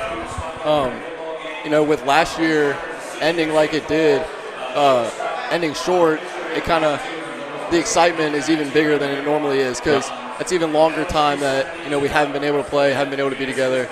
So we're just hoping to pick back up where we left off. Cool. So a lot of hard work. We talked about that in the booth at the football game, your work ethic. You know, we were talking to Ryan Schimpf about it earlier, former LSU baseball player also, major leaguer. You know, Coach Mick was talking about, you know, Ryan's work ethic similar to yours. I mean, you're born with it, but you got to make it happen, right? You got to work every day. You got to work hard. For all the young kids at home and all the, you know, everybody watching, you know, explain to them your basic day. We talked about it. You're weightlifting at 5 a.m. You're running. Tell them about what you normally do. Yes, sir. So Monday, Wednesday, Friday, all of us work out together. Most of the baseball guys at Diamond in the Rough. Tuesday and Thursday mornings, I'll go to the gym at 5:30. Either do like mobility or go in the sauna, just kind of recover, work my core. A lot of tee work. Yeah. Cool. How many balls? I asked this in football. How many balls a week do you think you hit off a tee? How many ground balls you take? I mean, is it an everyday thing, or you kind of? Well, I mean, in the off season, it's kind of dependent on just workouts. Yep. You got to work around that. At this stage, like, you work so hard when you're younger to get the mechanics where they need to be, and at some point, like, the weightlifting's got to, take up some of that time. You can't always get it all in. So, I mean, hitting, you can pretty much get it in all the time. You can go indoor facility, but defense, it's hard to get on a field when it gets dark. So, I mean, it's kind of dependent on the day. Tuesdays and Thursdays, I go to the gym in the morning so I can go do baseball after school. Saturdays, I hit at 7 a.m. and then we'll go take ground balls after. So you're not sleeping till noon on a Saturday? No. I got you. Now, Connor, I have a question for you. We understand. I mean, you've been in a situation. You've been in a varsity uniform since you've been in 8th grade. You've progressed through the system year in and year out. We understand, from a mechanical standpoint, from a physical standpoint, athletic standpoint, very gifted and talented, and rightfully so. You've earned your opportunity to play for LSU, so on and so forth. But be it that this is your senior year, okay, something that maybe you probably have to be more in tune with now than ever before was your position of leadership on the team. This is a coach's show, right? We have coaches kind of coming through. We're interviewing coaches. One of the big things that, really elite players, that separates them from the rest of the pack is their ability to lead the ship from a player standpoint. Talk about how you feel the responsibility when we see #leave a legacy, as a player about to leave an organization that you've been a part of for so many years, when it comes down to making sure that the next generation of St. Paul's Wolves that take the field are living up to that expectation, how much do you feel the pressure on you to be able to guide them in the direction that you feel like they need to go from a leadership standpoint? Yeah, well, I think it's a big responsibility. When we were kind of coming up with the quote, we had leave a legacy in there just because, I was playing on varsity in 8th grade. Russo was with me too. And just kind of coming into the program, all the guys, the 2019 class, it was a really good group of guys, and we kind of started having a lot of success. And I think a lot of it was because of the upperclassmen, how the upperclassmen carried themselves. And they weren't leaders in the sense of like bossing you around, right? Telling you to do stuff. It was just kind of watching how they did stuff, watching how they treated. Lead by example type things. Exactly. Yeah. Watching how they treated the underclassmen. Yep. Watching how they carried themselves. I think that's going to be a big part of this year for the seniors, is kind of helping the young kids see how it's done and how to carry ourselves. Yeah, well, I mean, if there's anyone on this squad between you and Russo, I mean, you would know what it feels like for a senior to try to shape you, put you into shape, and get you ready to assume that position and that role of leadership come your senior year. So now it's not only leaving a legacy, you're actually passing the torch on to the next group of guys. And, I know being in that position, sometimes it can be a little difficult because maybe you're responsible for having to do the hard thing, and kind of steer a young guy into the direction that you need him to go, versus it's easy all the time because I'm a senior and people do what I want. But those who leave a legacy are ones that are really going to do things that are going to shape the next generation coming forward. Yeah, exactly. Yep. Exactly.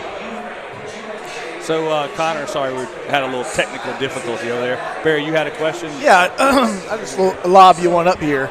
So, if you're not playing baseball, where are we going to find you? Shoot, I don't know.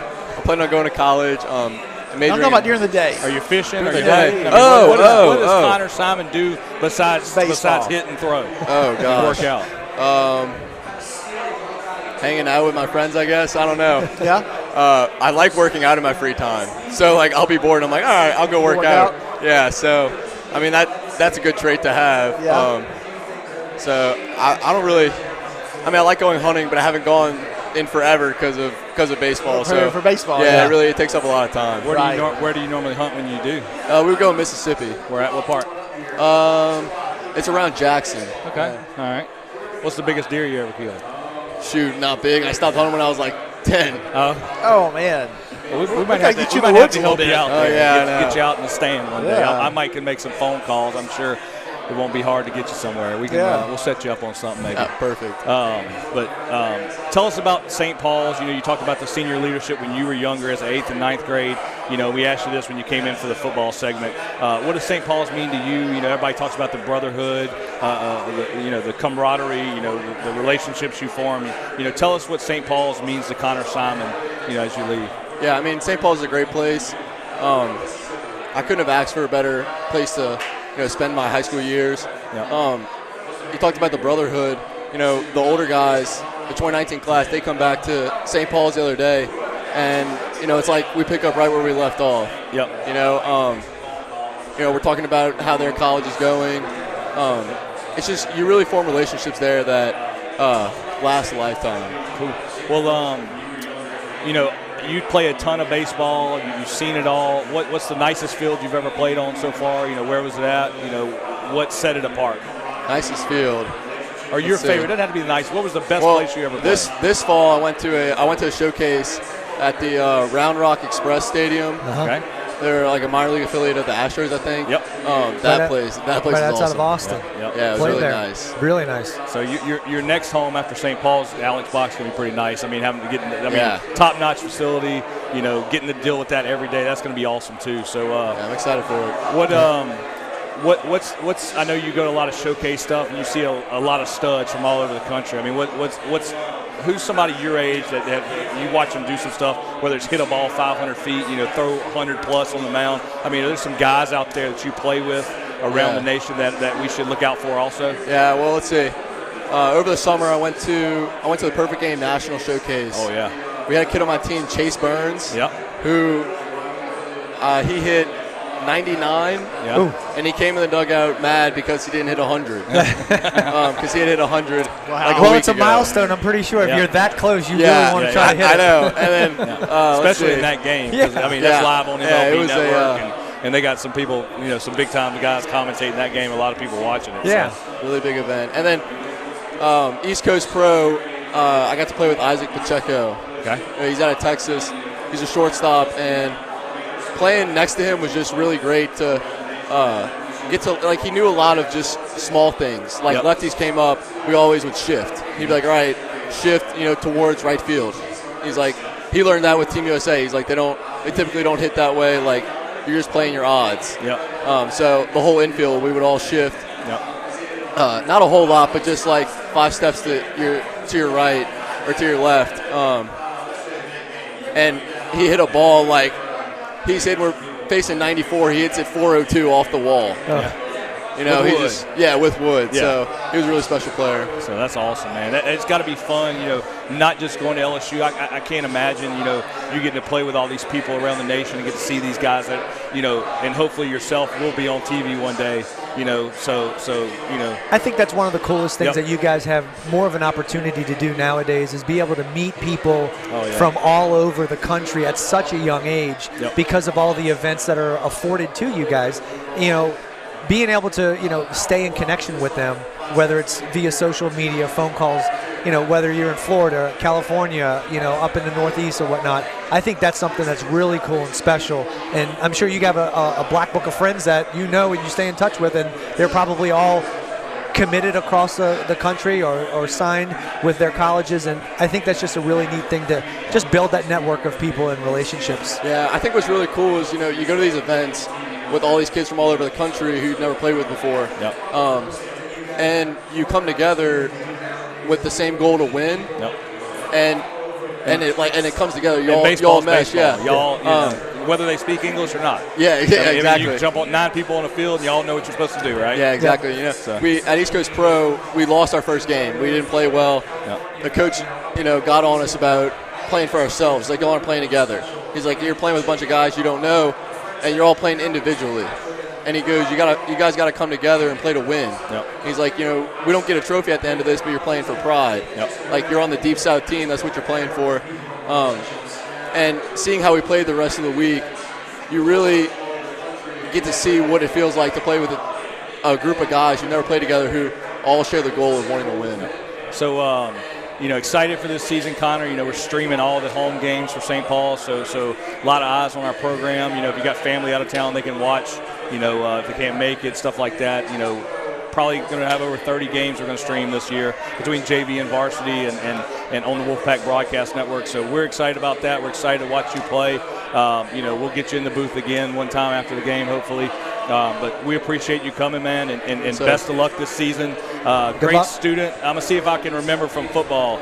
3.62 GPA or 3.72? Something like that. 3.62, I think. Okay. Just say yeah. Great student, great GPA, great athlete, LSU signee, senior shortstop at St. Paul's, Connor Simon. So thank you for joining us, Connor.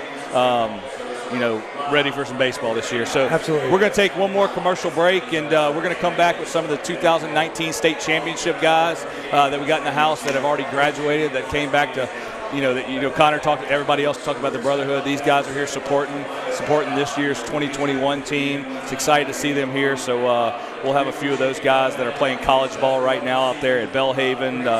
Got Jacob Scherer going to join us. He's at Pearl River Community College, just signed with Southeastern, big-time pitcher. I've seen Jacob pitch several times when he was at St. Paul's. You also have William Duncan, who's at Chattanooga State, holds the stolen base record for 31. So nice. I don't think I've stole 31 bases in my life. Really fast. Yeah. So not even from 9 to. So Barry was a speed demon.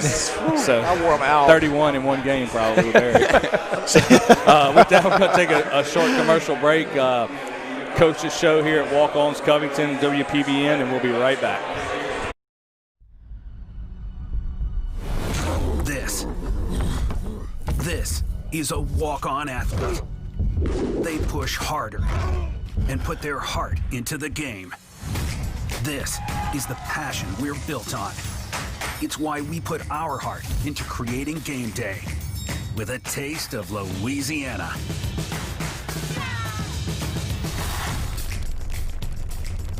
Walk-ons, we live for this.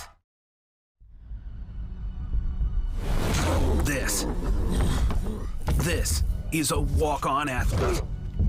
They push harder and put their heart into the game. This is the passion we're built on. It's why we put our heart into creating game day with a taste of Louisiana.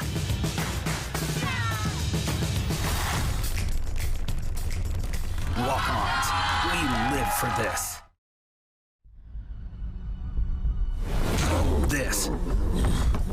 This is a walk-on athlete. They push harder and put their heart into the game. This is the passion we're built on. It's why we put our heart into creating game day with a taste of Louisiana.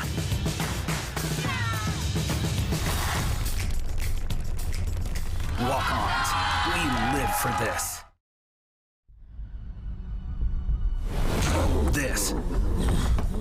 This is a walk-on athlete. They push harder and put their heart into the game. This is the passion we're built on. It's why we put our heart into creating game day with a taste of Louisiana.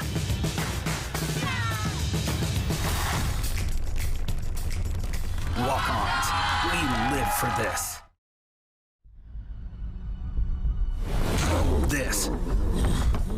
This is a walk-on athlete. They push harder and put their heart into the game.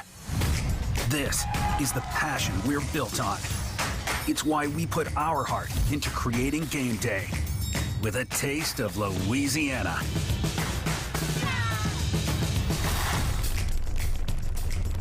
Walk-ons, we live for this.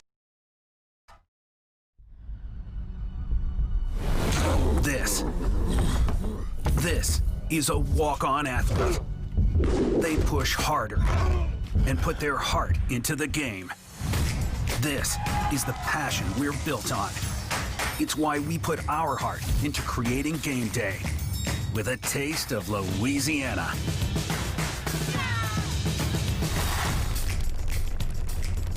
Walk-ons, we live for this. And we're back here, Louisiana, at the WPBN Coaches Show. Right now, joined with 3 alumni, class of 2019. I have Kyle McLaughlin, Jacob Shear, and Will Duncan.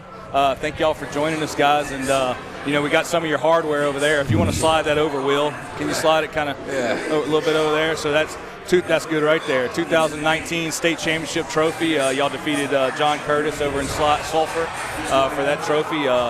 How did it feel to win that year? It was great. Actually, we had lost to John Curtis our junior year, 2-1. Yep. And that hurt a lot, so I think that propelled us forward. But I think we kind of knew the whole time we had a good chance. We just had to play well, and we did, and we had a pretty easy win. Yep. So just to kind of introduce these guys, Kyle sitting next to me has the season and career hit-by-pitch record. Do you know what that number is, Kyle? I do not remember the number exactly, but I remember getting hit pretty often, if not every game. Were you leaning, or did you chicken wing a lot of them? That's what we were talking about. No, I really did not. Oh, okay. I was not doing anything on purpose. Yeah, just they like donuts. Unlucky. Were you lefty? I'm right-handed. Righty? Yes, okay. sir. All right, and in the middle we got Jacob Shear, current pitcher at Pearl River Community College, just signed with Southeastern. Big-time pitcher. Where you at right now, 89, 90? Yeah, so I've seen Jacob pitch a few times when he was at St. Paul's, great pitcher. And then on the very end we have Mr. Will Duncan. He has the season stolen base record at 31, and currently playing at Chattanooga State. Yes, Is sir. that right? Yes, What sir. position? Outfield? Outfield. Outfield. You were a catcher at St. Paul's, is that right? No, I was in the outfield. Yep, okay. See, I already botched it, so I get it wrong. That's all right. You're pitching at Pearl River going to Southeastern, and you're at Bellhaven, and you're playing second base? Yes, sir. Cool, awesome. So just real quick, just each of y'all, tell us what it meant to go to St. Paul's. What does St. Paul's mean to y'all guys? Just, 30 seconds would sum it up. Well, I'll start off with the brotherhood thing, obviously. You hear about that all the time. It's definitely like you're going to school with your best friends, no girls as a distraction or anything like that. And then baseball, our 2019 season, it was 11 of our seniors together. Yeah. We had been playing together for 4, 5, 6 years with travel ball, with Since y'all were kids. Yeah, literally. Yes, sir. And I saw Owen Nadishin out there, Patrick Kilgore, I saw him out there, some of those guys from that team. Yeah. What did it mean to you, Jacob? St. Paul's. It was pretty fun because as long as I can remember, I played with Will and Kyle when I was 12 years old. So, and a lot of the other guys. So to continue to go to school with them for 5 years and become really close friends with them still, and then play on the same team. Yep. For 3 years, all of us were playing together. So I mean, it was a matter of time before we were to take that the whole way. And I thought junior year was the year, but a really good John Curtis team. But I still think we should have won. Well, they it was had really close Beloso game. They had a good year. And he's a tank. I mean, he's on TV at LSU. They built a team. They built a team. They did. Well, it's all right though. Remember, this is all out there in the real world. So I mean, they know. Well, you got the hardware next to you. Yeah. So then senior they year, got some too. Yeah. So they do. They got a bunch of it. So Chattanooga State playing outfield, season stolen base record at St. Paul's at 31.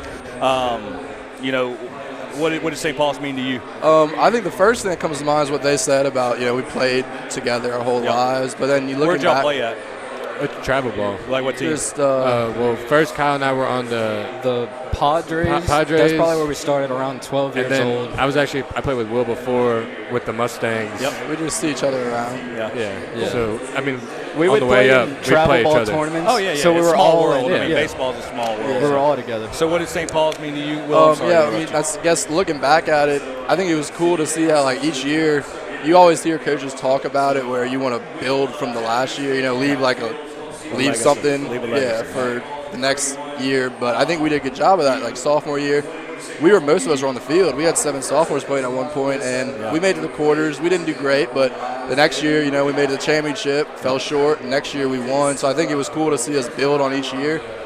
And just kind of the confidence that we had. We knew it was going to happen. We just had to trust it and keep working hard and playing together. And we had a lot of fun, too. It was fun. I liked how much fun we had. That was probably the most fun I've ever had playing baseball. Yeah, well, I mean, I think it means a lot. Y'all had a bunch of guys here, alumni from that class, and before that, I mean, walk-ons just packed with ex-St. Paul's baseball players, even with Ryan Schimpf coming in tonight, graduated in 2006. I saw Brent Poche with Top Velocity. He graduated in 95, I believe he told me. So there's a lot of St. Paul's alumni out here, a lot of ex-baseball players, and the North Shore, we talked about it all night, is a baseball town, baseball community. Covington, Mandeville, Madisonville, ton of baseball guys on the North Shore, from Jack and the Knights and all the other organizations. You mentioned Yeager and the Padres. Yep. I know Chad Catalano went to St. Paul's. He's got 365 baseball. There's a lot of guys out there, ex-St. Paul's guys, and a lot of good programs. So I'll just ask y'all, what's the farthest ball y'all have ever seen hit at Heap, and who hit it? Seen hit at the Heat. Ooh, I would have to say it's Owen Nadishin and BP. Off the cafeteria? No, not off the. He's a right-handed hitter. Oh, I thought he was a lefty. No, he's I'm right-handed. thinking of Russo. I thought he was, yeah. I'm sure he can hit it off the cafeteria. He hit one last year that it looked like it hopped in the middle of the road. It had to. So no doubter. So Owen. I do remember Owen hitting one over the tooth at St. Paul's, dead center. And I know the fence is probably, it has to be like 380, 400. Yeah, it's 400 and then the tooth is probably 30, 40, 50 feet maybe. A moonshot. So you have to get into one to get it that far. Yeah, Owen's around here somewhere. Owen helped us out during the football season. He's majoring in broadcasting at Indiana Wesleyan University, playing offensive guard there, offensive tackle, I can't remember, but playing football there. Same thing, Owen. If we go from a game standpoint, I got a tie. Okay. I'm gonna throw one of my good friends under the bus, and Bo Neal's gave up a home run to Scotlandville. To who? Scotlandville. And this man was 6'5" and got a hold of one in right center, and it bounced over the street in right. Yeah. And then my freshman year, Hunter Romero was our varsity catcher. And he pulled one. He was very big. Yeah. He pulled one and hit it well into that little junkyard out in left field over that little. Yeah, I know you're talking about. Those two were about tied. But yeah, sorry, What you think, Will? I mean, they kind of said it. I've been around as long as them. Seen some moonshots, huh? I mean, yeah, Owen was impressive in VP. What y'all, class of 2019, besides the state championship, what's a baseball player, a memory that all y'all remember that sticks out, the craziest thing y'all have ever seen in a St. Paul's game, or something that, amazing play or diving catch or no-hitter or anything like that? Well, if you set aside the championship, go back to our junior year when Grosh hit the walk-off. Oh, yes. That was Jesuit? It was at home against Jesuit. 13th inning. 13th inning. Game 3. They would score one, we would score one. Oh, playoff game, back 13th inning. Game 3. To go to Sulphur. That was the game to go to Sulphur. Wow. Walk-off. That was it. Or the semifinal game against Catholic. That was fun. 9 innings. Yeah, I'm talking about the semifinal game against Brother Martin. Oh, Brother Martin too. You're right. That was basically. Look, those are both baseball. There's some fun games. We played some good games. Yep. So look, guys, I appreciate y'all joining us. Can't thank y'all enough. Congratulations once again. 2019 state champs. Y'all are still the reigning state champs. Didn't have one last year, so there you go. Gonna get it, back to back here, hopefully. So, thank y'all for joining us. If you're ever in town and we're playing a game and you're at the stadium, you're welcome to come up in the booth and sit in for an inning if you want to talk, commentate. Just whatever's got going on. You're more than welcome. So, sounds good. Thank y'all, you. Kyle, Jacob, Will. Thank you. Thank y'all, guys. Good luck in college and college seasons, and we'll keep up with y'all and kind of talk about y'all during the season. And if you're at college and you want to watch us live stream the game, it'll be on Facebook and YouTube, so you can check us out anytime you want to watch St. Paul's game. So. That's going to wrap it up here at Walk-On's WPBN Coaches Show, St. Paul's 2021 season. Want to thank Jeff Winchester, Barry Strickland, have Chip South over here working on the computer. I guess I'll thank Lenny too, Chip. So he did a little bit. So thank y'all, guys. Thank y'all to everybody watching at home. Thank you to Walk-Ons. Couldn't do it without those guys. So we're going to wrap it up here in Covington at Walk-Ons, and we'll see you. I think we're going to do our next coaches show, preseason coaches show in January. We'll probably do it from the Heat, from an inter squad, and have some live baseball, live coaches show, stuff like that. So look for us there, and make sure y'all follow and share us, WPBN. So, and thank y'all for joining us. So that's going to be it. We're going to wrap it up right here. We'll see y'all next time, and like, share, and do all the stuff you're supposed to do on the social media things to let your friends know about WPBN, and we'll see you at